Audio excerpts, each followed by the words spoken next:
No risk it, no biscuit.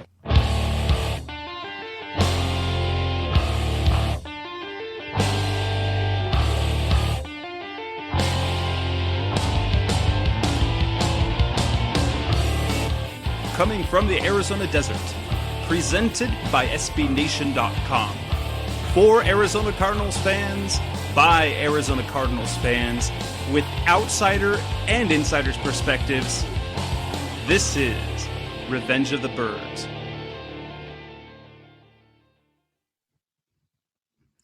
Good evening, Arizona Cardinals fans. This is Revenge of the Birds Radio. It is Tuesday night, which means the Week in Review. And I'm your host, Jeff. I bring you the latest in Arizona Cardinals talk and analysis. And as there's a short week, the Arizona Cardinals, they got back on track. They got themselves a win. If you the team, which I imagine you have been, 17-14. 17-14, the Arizona Cardinals defeat the Kansas City Chiefs at home. It looked like very much an Arizona Cardinals game. That it was a win with the same recipe that they had pretty much earlier in the year. They kind of fell behind. They made halftime adjustments. They came back, and the defense held. They got turnovers. They played tough, and that's what they got. 17-14 win over a talented Chiefs team, sending Kansas City to their third straight defeat. And improving the Cardinals record to 10-3, becoming the first Cardinals team to reach 10 wins consecutively since 75, 76, and only the second time that's ever been done as a franchise in its history. Bruce Arians reached the 10-win mark now for the 2 years in a row, the first 2 years as a coach here in Arizona, and I think it's safe to say that he has himself some job security. But we're here to talk to, and we'll have Seth Cox on the line joining me. I'll have Seth come on very soon, and we're going to talk about some of the good, some of the bad about the game, and looking ahead because the Cardinals have a short week. In fact, tonight being Tuesday night, if you're listening live, just in 2 nights from now, on Thursday Night Football, the Cardinals will be in St. Louis, and they'll be playing a very red hot Rams team who have pitched 2 straight shutouts and have scored over 80 straight points against their opponents. So that's really, it's going to be a tough game. So let's look back a little bit at the game before Seth comes on, and like to let you know, of course, always that Revenge of the Birds Radio is brought to you by Audible.com, the internet's leading audio content provider. Audiobooks, podcasts, all sorts of audio content. And as a Revenge of the Birds Radio listener, we have an offer for you through Audible. If you visit audibletrial.com/Revenge of the Birds, audibletrial.com/Revenge of the Birds, you can test out Audible, test out the service, get a free month service and a free audiobook download. And that you'll be able to test it out, see what a great service that it is. And that's audible.com. It's an amazon.com company. It's part of the Amazon family. If you're familiar with Amazon, it's a good company. Audible itself is as well. Looking back this last weekend, the Arizona Cardinals have faced the Kansas City Chiefs quite a bit shorthanded. Larry Fitzgerald's status was more up. It was less up in the air. It was still up in the air. He did end up playing. Jonathan Cooper gets his first NFL start. Andre Ellington was inactive. He was ruled out. And Stephon Taylor got his first NFL start. Matt Shaughnessy returned. And then during the game, they suffered some injuries as well. Antonio Cromartie left the game with what was announced at this time as an Achilles injury, was later found to be an ankle injury. But the Cardinals persevered. Drew Stanton didn't play fantastic. He was 15-30, throwing for over 239 yards. Didn't throw any interceptions, threw the 1 touchdown. The big touchdown pass to Jaron Brown. Cardinals fell behind. Well, the Cardinals jumped out to a 3-0 lead. Then gave up a Jamal Charles 63-yard touchdown scamper, which probably had Cardinals fans a little bit worried, as that had shades of the Atlanta game the week before, where Steven Jackson went for 55 yards on a carry. Jamal Charles finds the end zone. Cardinals pull it within 7-6. And then with less than 2 minutes left in the half, once again, the Cardinals give up points. Only this time it was a touchdown. And on that drive, it was the Kansas City had to convert on 3rd and 14 and 3rd and 19 and did so. The Arizona Cardinals defense, again, struggling at the close of a half and giving up this time a touchdown. Gave Kansas City a 14-6 lead. Arizona went down the field, had a shot at a field goal. Chandler Catanzaro unfortunately claimed it off the right upright, and that's where it left at halftime. 14-6 at halftime. They closed it to within 14-9, and they held Kansas City scoreless the rest of the game. They had some big plays. They had an interception by Alex Okafor, which gave them the turnover, gave them the ball, and they're on their side, on the Kansas City side of the field. And a few plays later, Drew Stanton found Jaron Brown on a 26-yard throw down the seam for the touchdown, and that would end the scoring. They got the 2-point conversion, a pass to John Carlson, give them the 17-14 lead, and that was the scoring. Arizona improves to 10-3 on the season. Kansas City rather drops to 7-6, and the Cardinals still hold on to their lead in the NFC West and the NFC as well, and move a step closer to the postseason, really helping themselves out quite a bit. In that game, we had the announcement that Andre Ellington, well, actually after the game, Mike Jurecki reported it Sunday morning that Ellington was probably going to be shut down for the season. He was heading to see a specialist. Bruce Arians confirmed that after the game in his post-game conference, post-game media session, and said that Ellington would go to injured reserve. The hip pointer he suffered has turned into a hernia, and here they're shutting him down. He's going to have surgery, in fact, today, Tuesday, and everything appears to be all set. The surprise of the game was Kerwynn Williams, a guy who was on the practice squad. Everyone in Cardinals Nation, everyone in the Red Sea was talking about Stephon Taylor and Marion Grice, thinking Marion Grice was going to get the breakout game. And he had a couple carries, most notably that really bad play call near the goal line that got him to lose 8 yards on a play. But it was Kerwynn Williams who was the hot hand, 19 carries, 100 yards. The first Cardinals running back to reach 100 yards on the season. And there is no way in the world anyone could have predicted that, even Kerwynn Williams himself. So if anyone says that they said that Kerwynn Williams would be the first 100-yard rusher for the Cardinals this season, there's flat lying. There's no way in the world that could happen. Again, Antonio Cromartie left the game with an injury. He is day-to-day during this week. And the Cardinals face in St. Louis the Rams, who suddenly look rather formidable. Sitting at 6-7 in the division, only a game behind the 49ers, dropped to 7-6. And actually could, it's very viable the way they're playing. They could end up over 500 and kind of in the mix of things. But let's go ahead and bring Seth on. And if you those who are listening live would like to get on the show, comment, whatever you'd like. You have some comments, questions for us, you can reach us at 646-478-3787, 646-478-3787. For the comments, if you don't want to get on the phone, go ahead and send us a tweet at Revenge of Birds or at Senor Jess Root. And thanks for listening, whether you are listening live or via download. But let me bring Seth on the line, who is now with us on Revenge of the Birds Radio. Seth, how are you tonight? How are things going? Good, Jess. How are you? Doing great. Cardinals back on the winning track. What we're going to talk about tonight, Seth, we're going to do kind of the good and the bad. We're going to basically the takeaways, the good, the bad, the things that we got out of that game, both positive and negative. We're going to talk about some of the things that Cardinals fans were wondering about. Jonathan Cooper, the surprise of Kerwynn Williams. We're going to talk about Drew Stanton. Oh, I failed to mention that game that there was a controversial play that led to a turnover that kind of kept the Cardinals in driver's seat, as there was a Travis Kelce big play down the field, and Bruce Arians made a gutsy challenge, and it was ruled that it fumbled, and they recovered it, and that's basically all she wrote. So we'll talk a little bit about that, because Chiefs fans, they are bitter, I tell you. We'll talk about that and then look ahead the Rams game, any concerns we have, and talk about the playoffs.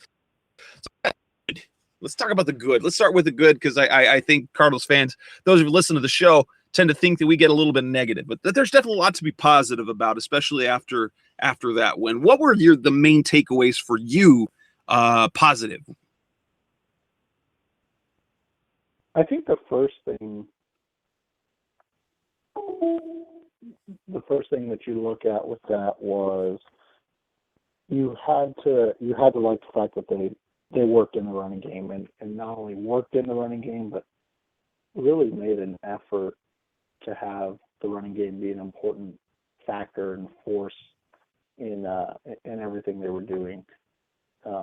Something that you and I had talked about quite a bit, and it was something different and something we haven't seen in a while. And it really, I mean, the throw at the end by Drew was obviously the key throw of the game, but leaning on Kerwynn Williams and finding the running game and having the ability to run the football was something that we've, especially you and I have been talking about for the past, 6 weeks. And especially in this 2-game losing streak, something that we lamented that they kind of got away from. And now all of a sudden, that was present again, and it looked great, and it was very effective. And I think you have to be excited about that. And for me, the things that I took away, one was, I mean, there are lots of little things to be happy about. Obviously, the game, you had to know, considering the defenses of both teams overall, it was going to be a low-scoring game. In fact, both Joel Thorman and I, from when we exchanged our pregame question and answer sessions, we both predicted a 16-13 game. He picking the Chiefs, and I picking the Cardinals. That was almost dead on in terms of score, 17-14. It was the type of game you knew that was going to be. And the biggest questions were, there was, in fact, that Jamal Charles run was scary. It was scary for me, but then they bottled them up after that. They did well, and let's kind of talk about some of that little concerns, but in part, they were really benefited by the fact that Charles got himself banged up, and Andy Reid did what Andy Reid does, which is, forget you have a running back. He did it in Philadelphia. He's doing it in Kansas City. Jamal Charles only got 12 touches the entire game, which is, very fortunate for the Cardinals. But another thing, Drew Stanton didn't turn the ball over. I mean, he came close. They ran the ball effectively, and we can talk about whether or not that should have been expected, because I had Chiefs fans, the guy Matt Verderame I had on just last week previewing the game, talked about how horrifically bad their rush defense is, and what do you know, a no-name that they bring up at the practice squad, a guy that no one even here could have predicted or even knew he was going to be on the roster. He goes for 100 yards. But they did that. He looked good doing it. It was good to see Larry Fitzgerald on the field. I liked that the Cardinals had, some of those sacks. I mean, I wouldn't say that they got a good pass rush, but they were able to move Alex Smith around, got 5 sacks, legitimately more 3, maybe 4 sacks. I don't know if the Patrick Peters one will hold up in the stat book. And then the fact that it came with the big play when they needed to. I mean, Drew Stanton played wellish at home. He didn't play badly like he had been on the road, but he's played well enough to win.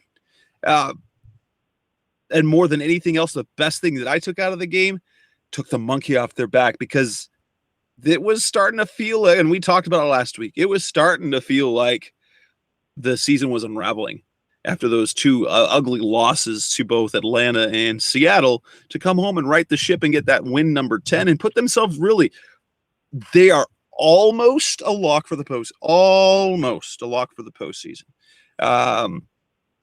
That doesn't mean there weren't concerns. Seth, what were some of the things that kind of stood out to you as concerns, the bad parts of the game?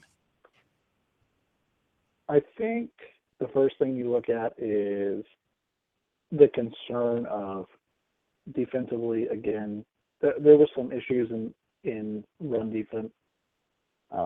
That's 2 weeks in a row. and you can even kind of go back to Seattle where they did a great job against Marshawn Lynch, but Russell Wilson kind of ate them alive. And I mean that's not a running back, so it's kind of hit or miss. But I thought that was the biggest concern. Travis Kelce kind of got loose on them. I think he had 110, 120 yards. And we saw, I think that was the first kind of dynamic tight end they've seen in a while. Just going over kind of who they've played. I don't think they've seen a really good tight end in a while. And I mean, maybe Jared Cook of St. Louis, but that was with Austin Davis. So you just look at it, and those would be, the two biggest concerns outside of Drew Stanton's really inconsistent. And that's kind of what you're going to have to figure out at this point is how do you limit the impact negatively of what Drew Stanton does to your ball club? And as bad as that sounds, I don't mean it to sound like, oh, Drew Stanton's terrible, put in Logan Thomas. What I'm saying is Drew Stanton is no different than Alex Smith, except Drew Stanton is better at hitting the deep ball, whereas Alex Smith's going to throw everything within 5 yards and let his playmakers make plays. So, that's kind of where they're similar, is that they're both reliant on their teammates to lift them up, just in different ways. And you look at it, and I think that's what you saw this week is you saw a concerted effort to focus on the running game and what do we have? 19, 6. We had 12, or not 12, sorry, 20 some odd rushes. 33, yeah, 33 run attempts. That's the number you want to see. 20. I think if you're in the 25 to 35 range, and in that 30 to 35 range of passes, you're having a good day, and that's what you kind of want to see. And that's we haven't seen that in a couple weeks, and we saw it this week, and it was effective. And I think that's what you need to do with Drew Stanton. And you yourself said you kind of targeted about 30 passes. You don't want Drew Stanton taking 40 passes, pass attempts. You wanted about 30. What did Stanton get this weekend? He got exactly 30. And I'm going to continue to talk as we talk a little bit about Drew Stanton. This Revenge of the Birds Radio, we're talking with Seth Cox. He is having some phone connection issues, so we are aware of that as he cuts in and out a little bit. He's still with us. But we look at the box score, and I'm going to keep beating on this drum for as long as it takes. This with Drew Stanton at quarterback, and I hope that everyone in the Red Sea understands this and is no longer talking about there's no drop-off between Carson Palmer and Drew Stanton.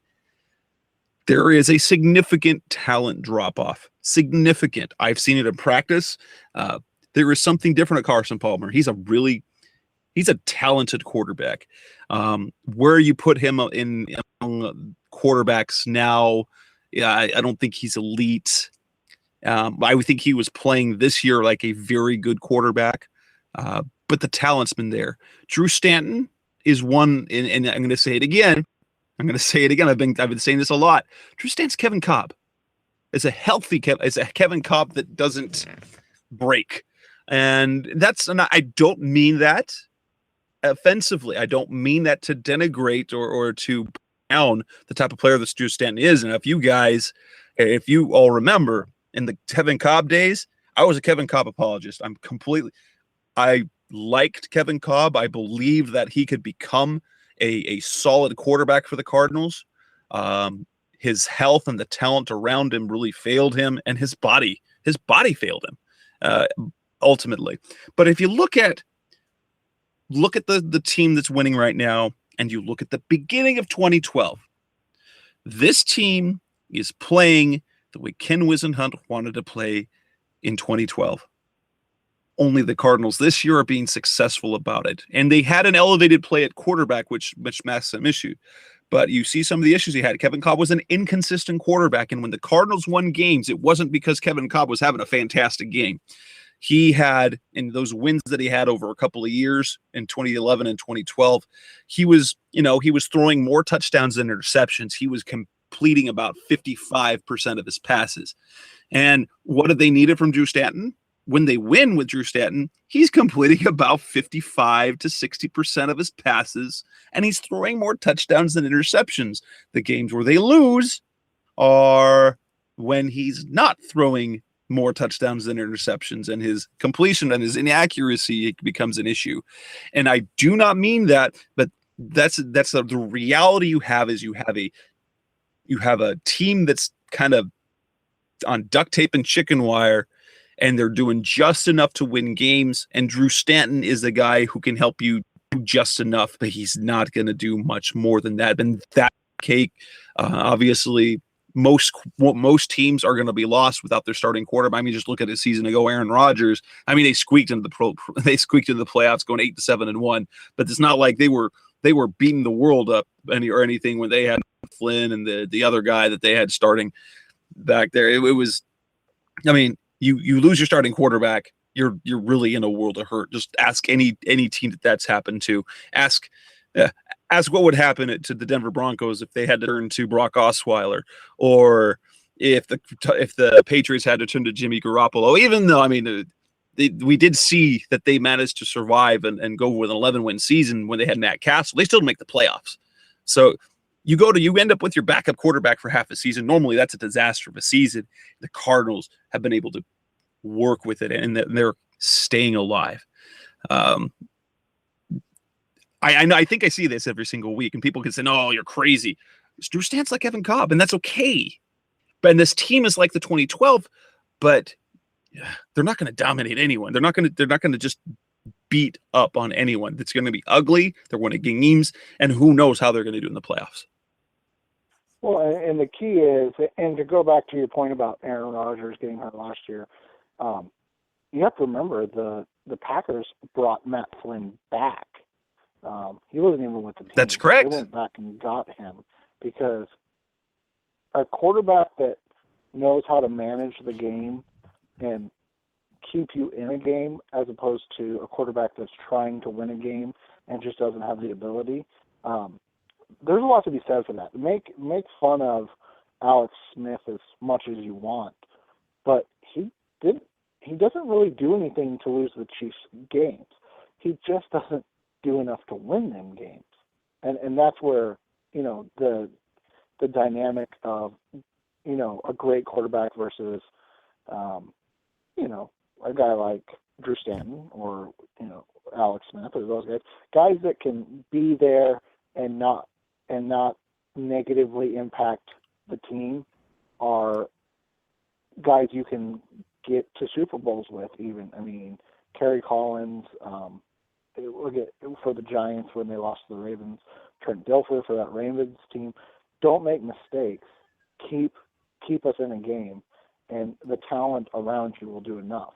Whereas you have other teams that are built in other ways. You can even kind of throw Russell Wilson into like the upper echelon of that talk, where Wilson can win some games on his own, but he really needs help, and he's getting that help again now, and that's why the Seahawks are peaking. And we buried them when they were, had lost 4 games, and now they're just a game out of first place. So it's that thing where you have to find the way to keep everything kosher for Drew Stanton. And he could, one of the things we talked about was he's not going to bring you back from 21 down. I mean, a 3 touchdown deficit's asking a lot of him.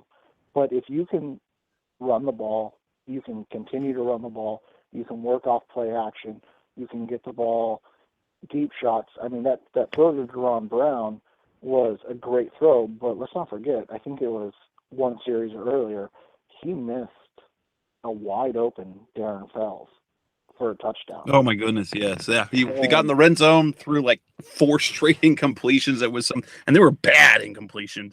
Of course, Yeah, then he flicks one. And then he flicks one across the field, all the way across the field, down deep to Michael Floyd, a thing of beauty. And then he throws like that throw to Jaron Brown. And you're like, who are you? Who are you, Drew? And what are you doing? Yeah, and that's what you have to figure out. If you don't have a guy that is going to consistently make those throws, but you have a guy that has the ability to make those throws, 3 to 5 times a game. So figure a way to make sure that he's in that position that one of those 3 to 5 throws is impactful, and that's how you plan a game with him. And I think we saw the exact blueprint of what needs to happen for the Cardinals to win. The other team, can't get out to a roaring lead. It can't be something like 17-0 or 21-0 in the first half. Because if that happens, then you kind of saw what happens in Atlanta. Sure, they can make it close, but Drew Stanton doesn't have enough ability to bring them all the way back. He needs help. So I think this week was exactly what you want to see. The Cardinals were down, but they weren't down big. They could stay with the game plan. They keep Drew's impact as limited as they could because their defense, as much as they were giving up against the run, they made plays. So that's all you needed. And I'd like to point out something that is a mild negative for me that a concern. The Cardinals' rush defense after that 63-yard run was really pretty solid. But if you look at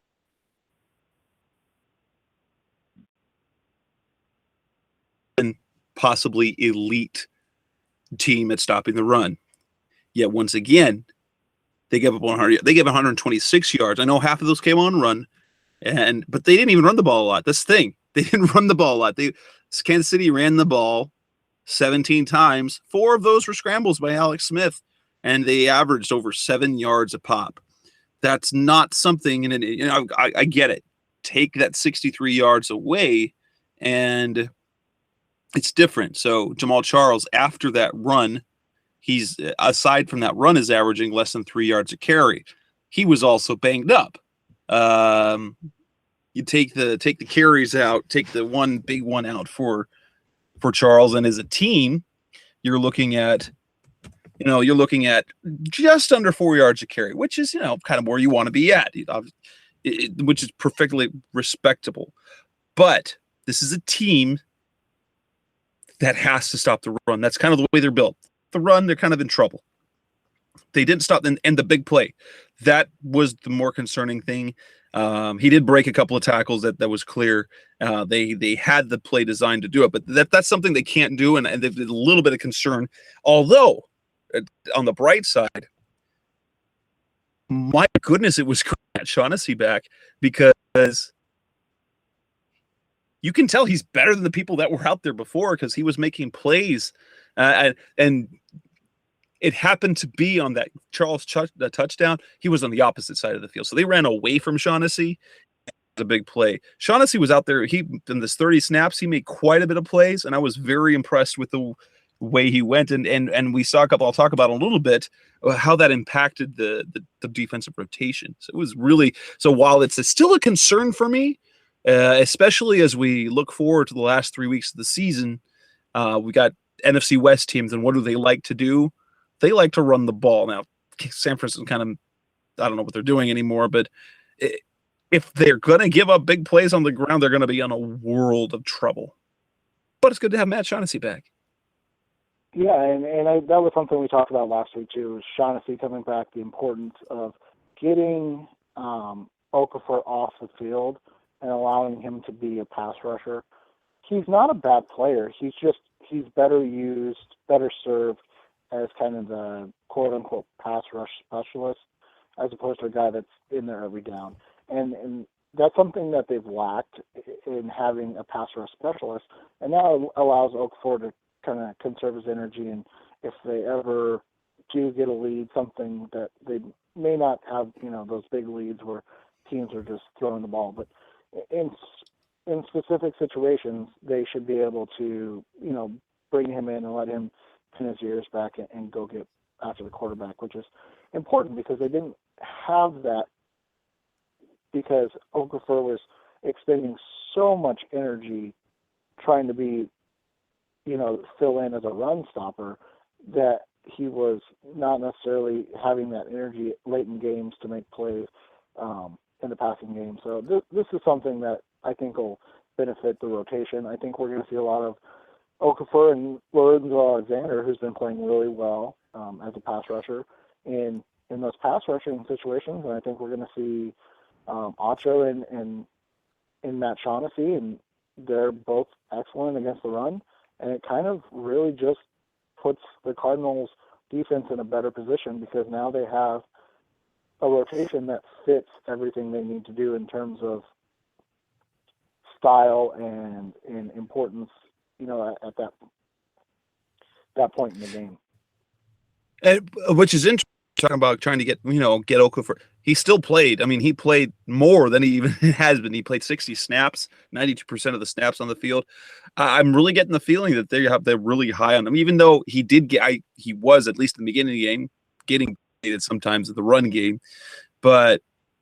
And it'll be interesting to see how they use him moving forward. But Shaughnessy, was because he gives you kind of both. And I'll point out something that they started doing.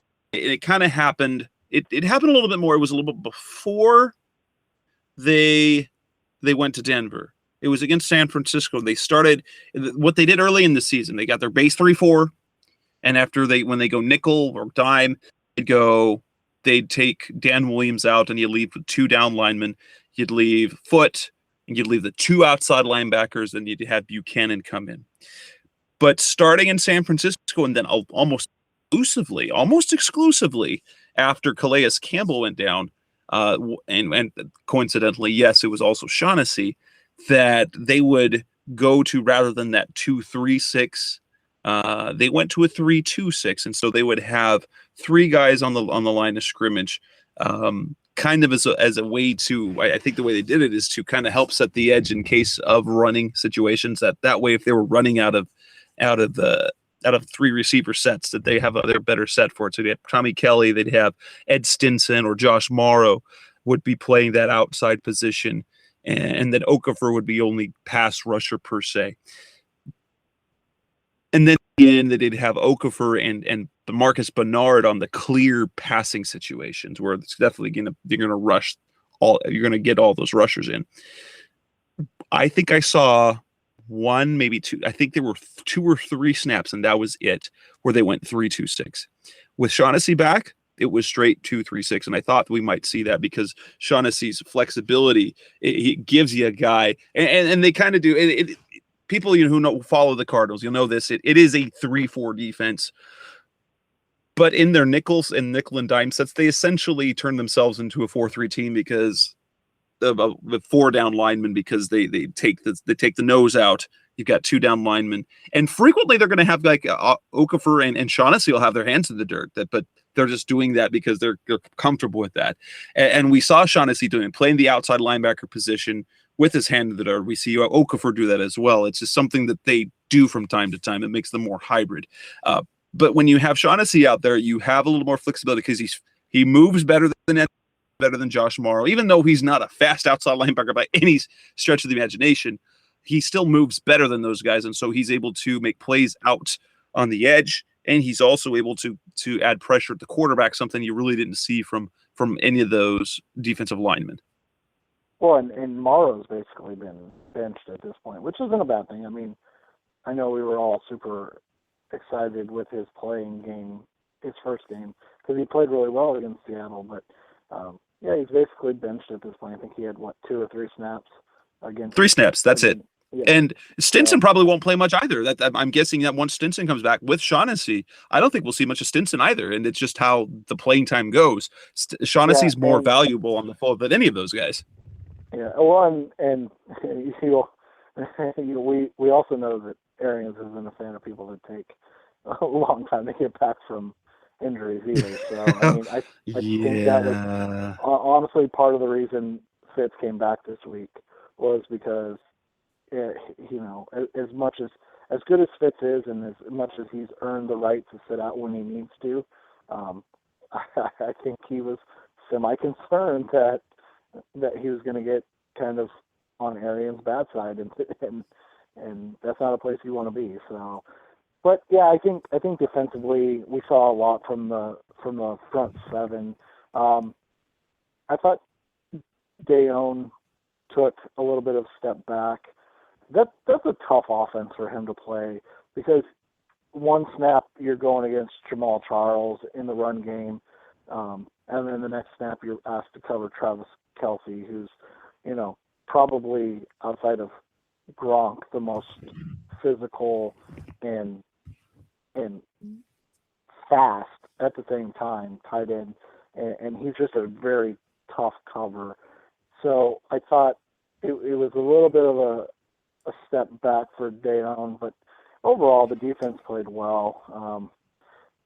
None of the cornerbacks gave up a touchdown to a wide receiver, so I thought that was important. I did find it interesting on the Charles, and I think I texted you this during the game, on the Charles touchdown reception. I could not figure out for the life of me why they had Larry Foote on Charles.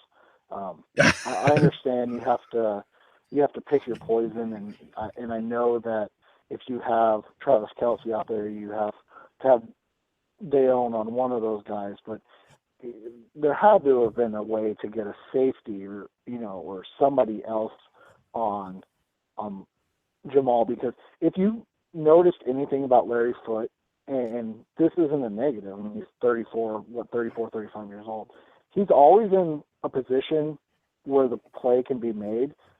It's just if a guy can make a move, he's probably not going to make the play, because he doesn't have those same change of direction skills he had anymore. And this was one of those instances. He read everything really well, and he got there, but he just got beat. And that's all there was to it, is that he just didn't have the ability to start and stop and make a play. So, but yeah, defensively, I think you're happy. The Crow injury, I mean, man, how much more can this team overcome at this point? And that's not it's all, it's going to be a bad thing. That's just the reality of the situation. I mean, how much more can this team overcome at this point? If you lose, arguably your number one corner this year, what else can go wrong? They come back from adversity every week, but like you said, these last three games against teams that like to run the football but have weapons outside too. I mean, you need everybody healthy, because you're in a battle here still. I mean, they still haven't clinched a playoff spot, and I think that's what we're waiting for now. Another of concern is right now the tight end position again, I believe, should be considered a concern. And the thing is, it's not so much. Deone's kind of held his own, and it's been very pleasant to see Bucannon kind of develop into a pretty dang good inside linebacker, whether he's going to turn into a safety or not. He plays that position quite well at his size. But we saw the absence of Tyrann Mathieu.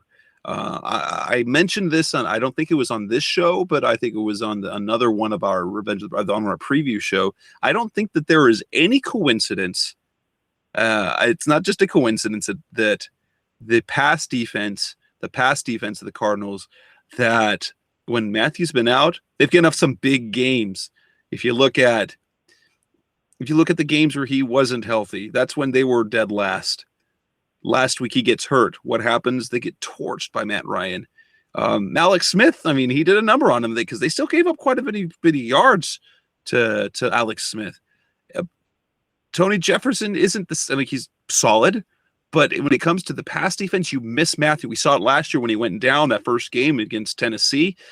Brian Fitzpatrick just torched him. Tony Jefferson out there is a different element, and we saw him have troubles, especially covering Travis Kelce. He doesn't quite have the speed or the reaction to cut, especially when he's asked to follow him across the field. Then that's when you end up with some trouble. We saw that last week. which is another reason why that run defense needs to be very good, because they're going to give up, without Matthew out there, they're going to give up more yards. And even though Matthew doesn't put up big stats, his presence and the flexibility and his instincts, it's very interesting, because when even though he doesn't put up big stats, and just the fact of the matter, he doesn't put up a ton, but his play out there affects the entire defense when it comes to pass coverage, for one reason or another. And Tony Jefferson doesn't quite have that. And it'll be interesting to see moving forward if we now, granted, the next 3 games you don't have elite passing offenses, so you can go against that. So you don't have your best in the playoffs. It'll be more interesting to see.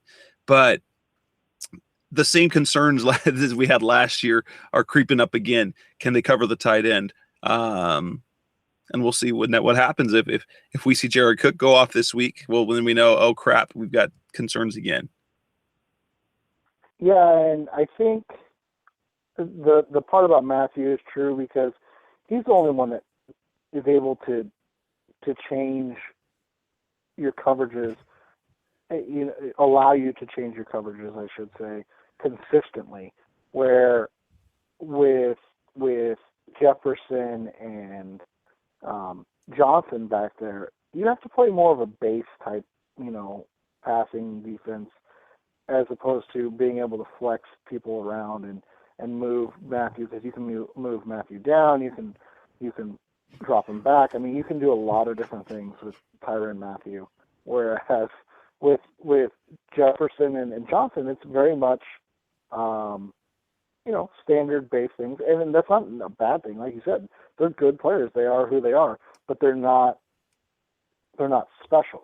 They're not game changers. They're not game changers. Matthew really is a game changer out there, even when just his presence.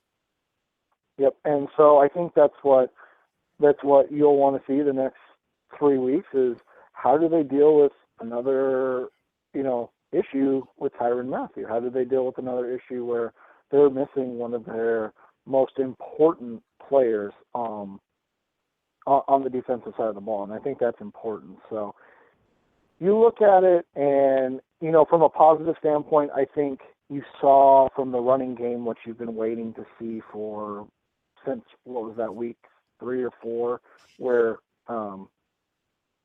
Andre had 90 some odd yards on the game.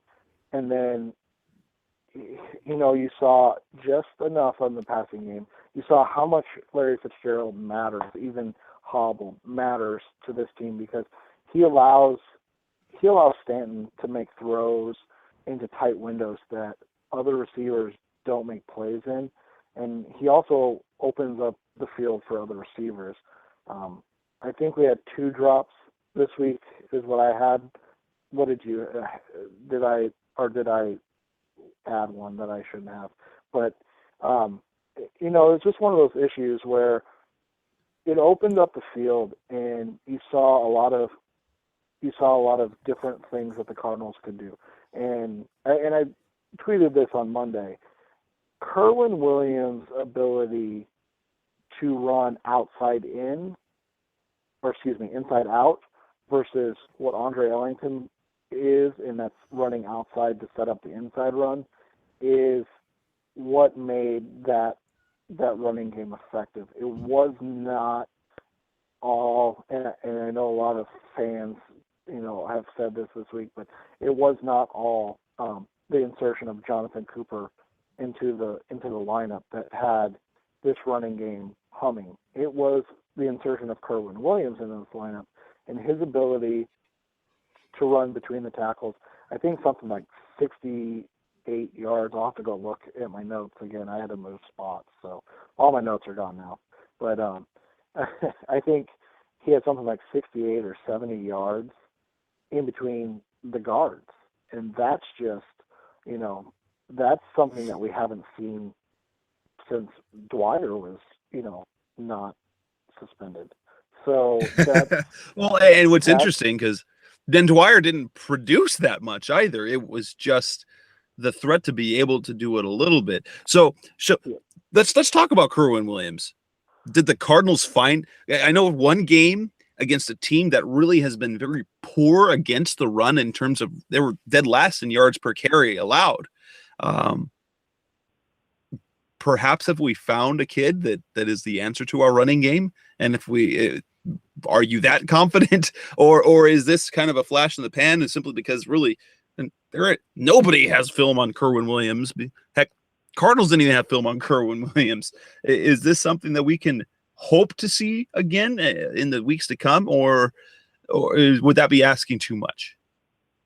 I think you can, because I couldn't find it. I had a Twitter conversation 2 years ago when he was coming out with a follower about Kerwynn Williams, because I talked about the fact that he's a smaller, compact kind of Ray Rice type back, where he's not a big guy, but he runs big for his size, and that allows him to be somebody that you can trust in between tackles, and that's something that the Cardinals have lacked, and I think Williams has shown that ability. He has a good burst for what he needs to do inside.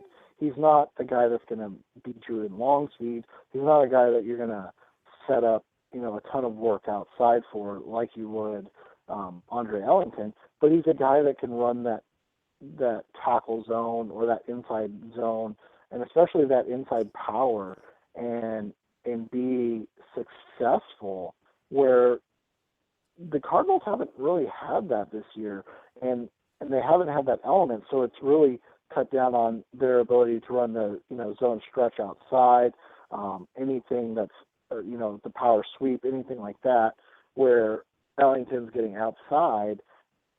Teams can key on that and dare them to run inside because they know that that's not Ellington's strength. What Williams will allow them to do is run those plays, and that's what they're going to have to do. Is they're going to run those plays. If it works, it works. If it doesn't work, then clearly it was more the Chiefs than the actual improvement of the running game.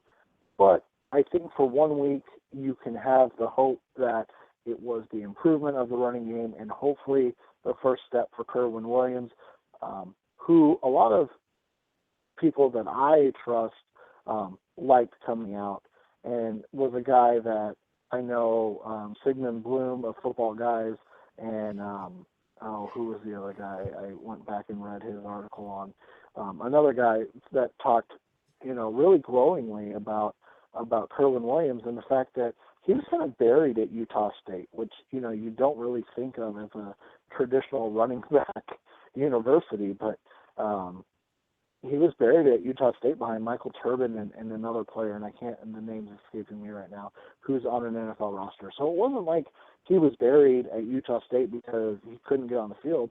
He was buried by guys that were drafted in the 3rd round, and I think the other one was the 5th round, and Williams was drafted in the 6th round.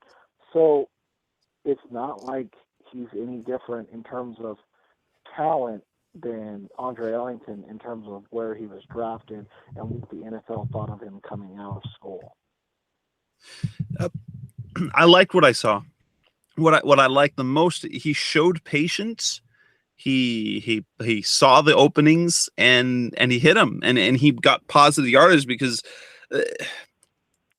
Andre Ellington had way too many negative plays, and Robert Hughes too many, and Stephon Taylor has too many negative plays.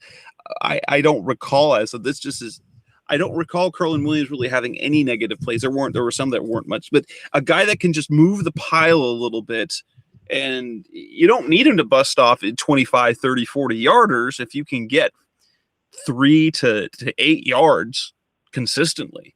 And that's a very successful running game. Now, I've got a question. If you had to, because there are a lot of factors. Obviously, you bring in a different running back and you see the eye-popping numbers for Cardinals running backs. You're like, oh, he's the answer. But again, Kansas City has been given up gobs of yards on the ground. And there was the change in the starting lineup on the offensive line. How much of that success running would you attribute to Williams alone and the different style of player, or the fact that he's healthy? How much would you attribute to the addition of Jonathan Cooper to the starting lineup? And how much would you attribute to Kansas City's defense being just bad? And I will temper that, say, guess what? Atlanta's rush defense is terrible too. The Cardinals couldn't do anything. They did nothing against Atlanta. And so that I understand, well, yes, Kansas City's terrible against the run. Supposedly so was Atlanta too, and the Cardinals managed 36 yards on the ground. And it was embarrassing. So how would you split up the attribution if you had to credit it somewhere? I think when you look at it, it starts as kind of a 50-50 blend. 50% is the Chiefs are not good against the run, and 50% you saw a reason to be excited, because you did see an insertion of Jonathan Cooper, and he while in instances of asking him to block head up were not necessarily the most beautiful thing you've seen on the football field. Instances of him being asked to pull, get out in space, and lead block, those are things you haven't seen from this team this year. So I think it's a nice 50-50 split because, like you said, Kerwynn Williams showed patience and burst inside. He showed the ability to run through arm tackles, something that's been missing this year from Andre Ellington's game, something that's not really necessarily Andre Ellington's game. I mean, Andre Ellington, for all the good and all the amount that we loved him last year, he is a change of pace back, in my opinion, more than he is a workhorse back. Something that you and I kind of talked about at the beginning of the year was that we were concerned with the idea of 25 to 30 touches.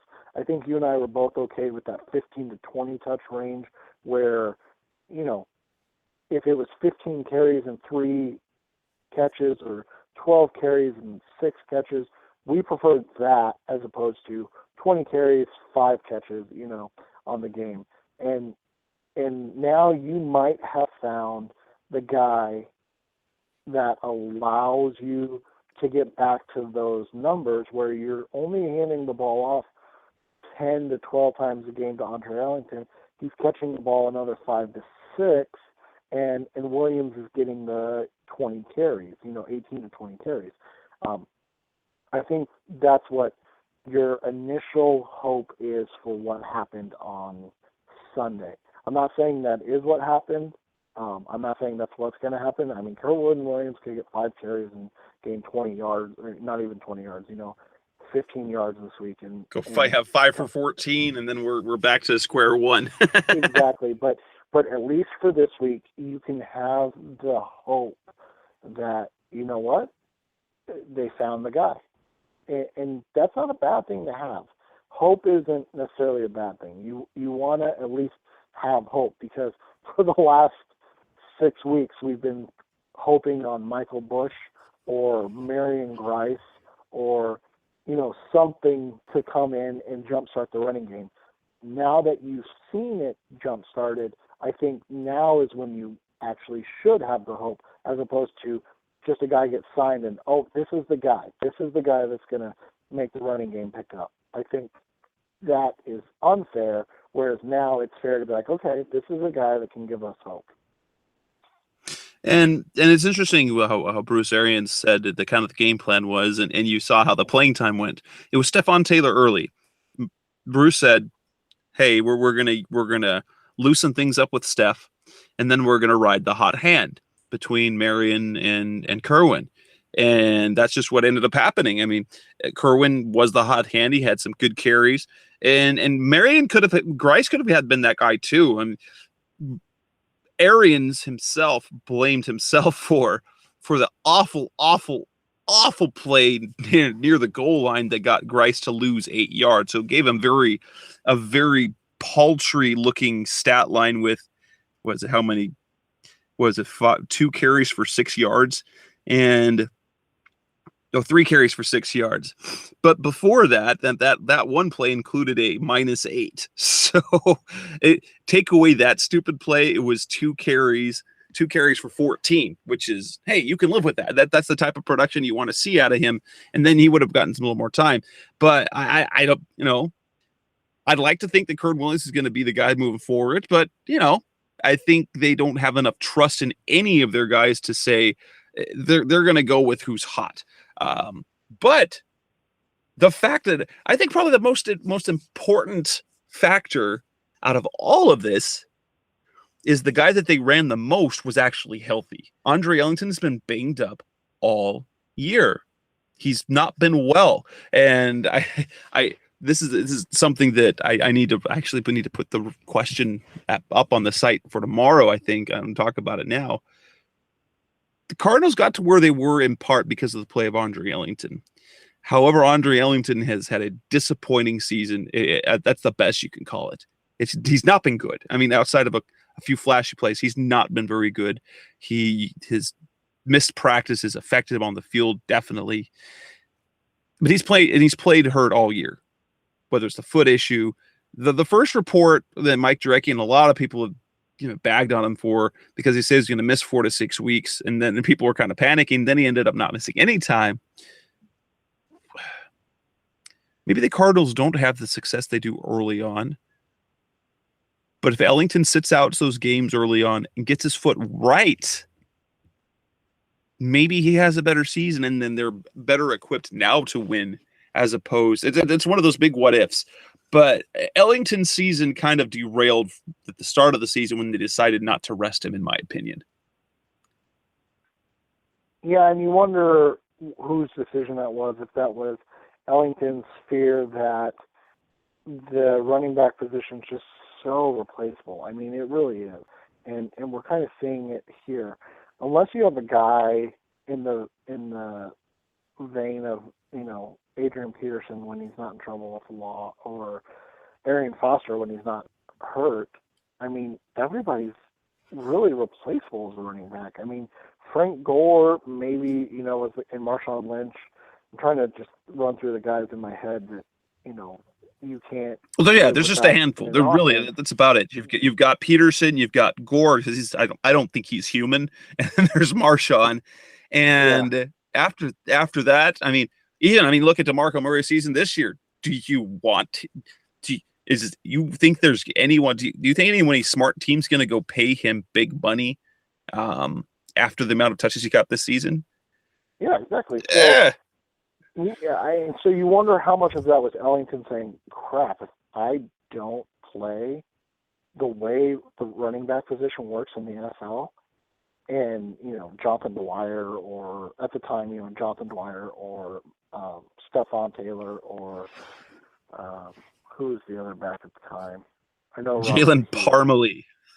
Yeah, I mean, could any of them have made, the play and been healthy and gotten that opportunity? And if they did, then you have to be concerned about why he would do that and why he would want. I mean, you understand it from the standpoint of you don't want to lose your chance in the NFL, because everything's so fleeting in the NFL. But you have to also look at it as, wow, you hurt yourself in the long run, maybe more than you did help yourself by taking, trying to play through it. So we'll have to wait and see if that ever comes out. I don't think anything will ever come out about that, because everybody's going to just be very politically correct. But yeah, that's an interesting question to have, is did one lead to the other, and if so, how much did playing early instead of waiting kind of hinder his ability going forward? Let's talk about Jonathan Cooper. He was the big talk leading in. I talked to him a little bit in the locker room after the game. He wasn't thrilled with his performance. You could see flashes, and he said he saw flashes. And it's just very interesting is what happened to this guy. That injury set him back so much, because his first training camp, he looked really good. And now you see flashes of it. And then you see a guy who, doesn't know what he's doing sometimes. He loses technique, or like you pointed out last week, He gets to his spot, and there's a failed assignment next to him. He doesn't know what to do next. He was fighting. You could tell in the run game, he looked better and more comfortable. And in the pass game, in my opinion, what other people have seen is that he was okay. And he looks a little overmatched and a little rusty and a little unsure of himself because he was playing for but it's kind of interesting to the whole psyche of Jonathan Cooper. And he's very open about talking, and he wanted to play, but he knows he needs to get better.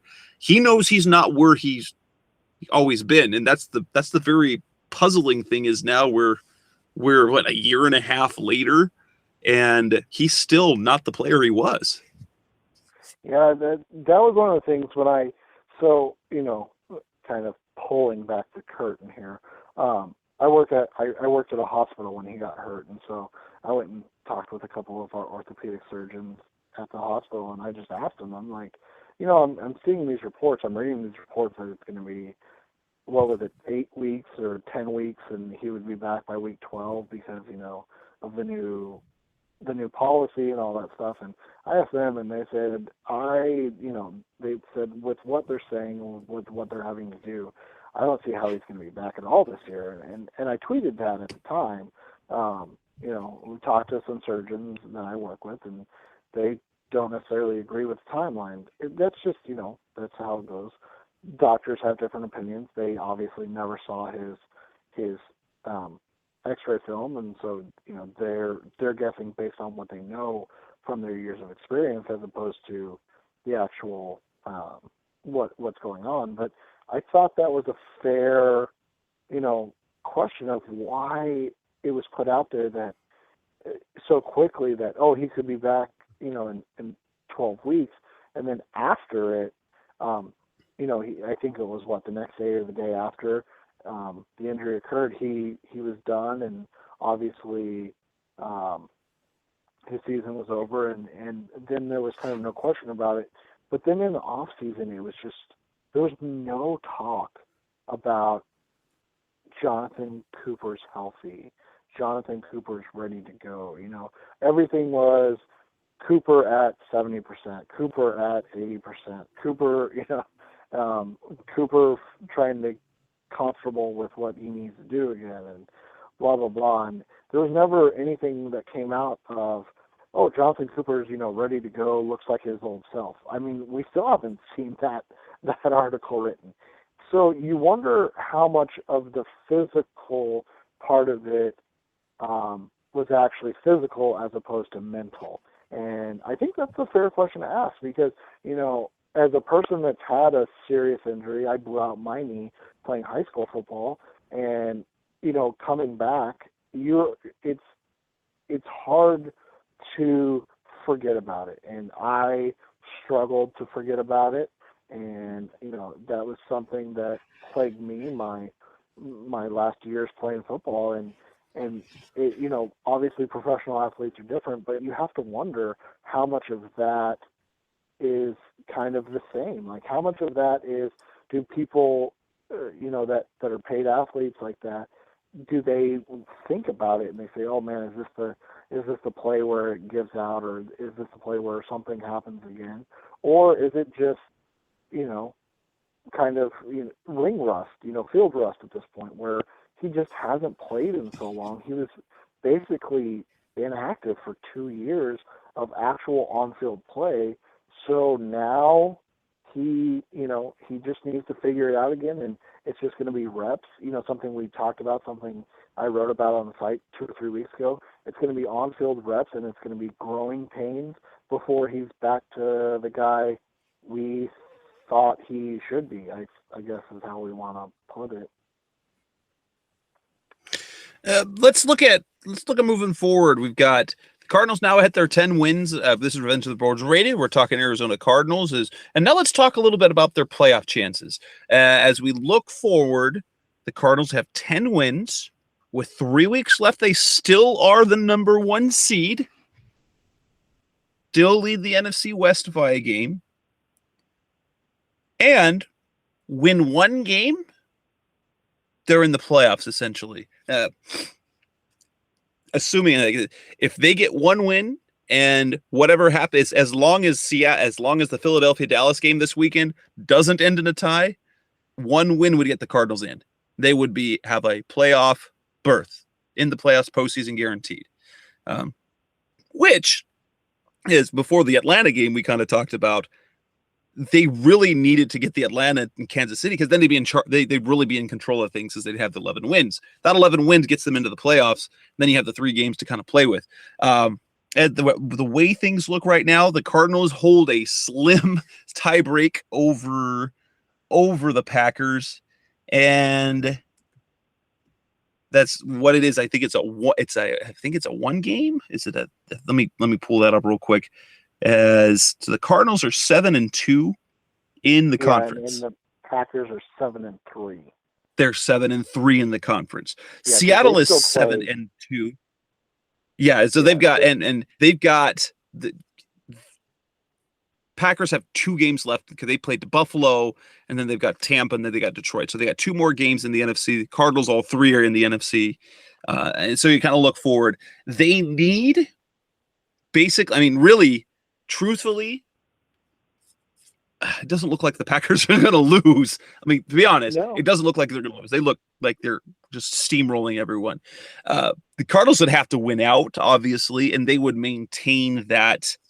If they win out, they maintain that they have the top seed because they would continue to hold that advantage, and they would end up 10-2 in the NFC, and at best, the Packers are going to be 9-3. What happens after that is say Packers somehow lose a game and they lose to Buffalo. Really, that's the only scenario. The Packers lose to Buffalo and the Cardinals lose 1 of their last 3 games and they end up tied.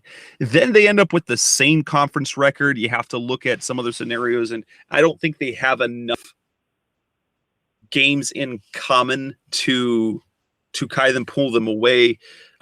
Green Bay against the Lions would have between the Lions and the Seahawks would have 3 games to the Cardinals 3 games. So I think the minimum is 4. So you'd have to look. So I don't know how the tiebreak would work that way. I do know this when we're talking about the NFC West, which is kind of the more important thing. If they win the NFC West, they'll have the number 1, the number 1 or the number 2 seed most likely in the playoffs, giving them a week bye and giving them a home game in that second week of the second round of the playoffs, with then likely a showdown against possibly Green Bay. Otherwise, they'd be at home for some other upset. Here's how it goes. The Cardinals, this game against the Rams doesn't matter much. They need in their final 3 games, they will clinch the division if they beat Seattle and 1 more game. Doesn't matter which way they get it, but they have to beat Seattle. Doesn't matter what happens this game, because if they win and Seattle wins this week, they've got a game. They still got a game lead on Seattle. But if Seattle beats them next week, it doesn't matter. They'd have a tie, but they'd have the 2-0 advantage, the tiebreak. That sends the Cardinals the wild card. Well, and the way I'm thinking about it and looking at it, you kind of said it perfectly. This week, while it matters in terms of that 1 seed or that 2 seed, it doesn't matter because Seattle is, because they won the first matchup, Seattle and Arizona are basically tied, in my opinion, in the standings. Unless Seattle loses this week they play San Francisco, I think, right? Yeah, they play San Francisco. San Francisco's a hot mess right now. They're a mess. So we would all be thrilled, but if they play San Francisco in Seattle, so let's just call it like it is. It's probably going to be a win for Seattle. So even if the Cardinals win this week and Seattle wins this week, you still go into that Seattle at Arizona game virtually in a tie, because in theory, if Seattle wins, they get the NFC West, like you just said. So they're basically in a tie at this point, because even with the Cardinals having a game in hand, they don't have the game against Seattle that they need. So until Seattle is actually 2 games back, or the Cardinals are 2 games clear of Seattle. It's basically a tie for the division until that point. So that way, when you look at it that way, is you just have to beat Seattle. Everything else will kind of fall into place as it needs to, but the Cardinals have to find a way to beat Seattle. Yeah, and that's going to be a tall task, especially the way Seattle's playing. But again, they're really good at home. The Cardinals are. They find ways to win, and that's kind of how it is. Now, the Cardinals win. They beat Seattle, and they win one other game that basically clinches it, even because the beating the no matter what happens. So beating the Seahawks gives them loss number 5. The Cardinals would have to win one more game as well, and that gets them to 12. And so, no, it doesn't matter what happens if they win 2, if they beat Seattle and either San Francisco or St. Louis. And as of right now, that game in San Francisco in Week 17, you have to feel really good about with the Cardinals because the San Francisco season is basically over. They're already gonna have tea time. That game, they're gonna be waiting for the Jim Harbaugh firing. That game is probably going to be a Cardinals win. Yes, there will be some pride, but once they're not out of the playoff scenario, that the Cardinals can win that game. They just have to beat Seattle, and obviously winning this week would go a long way. But they have to beat Seattle, otherwise they're gonna end up a wild card, and they'll probably lose in the first round. The way they've been playing on the round. Yeah, and you look at this week, and I kind of tweeted about it a little bit, but you look at this week, and this week is completely about the Cardinals finding a way to control the run game and control the line of scrimmage and not have to throw the ball against St. Louis.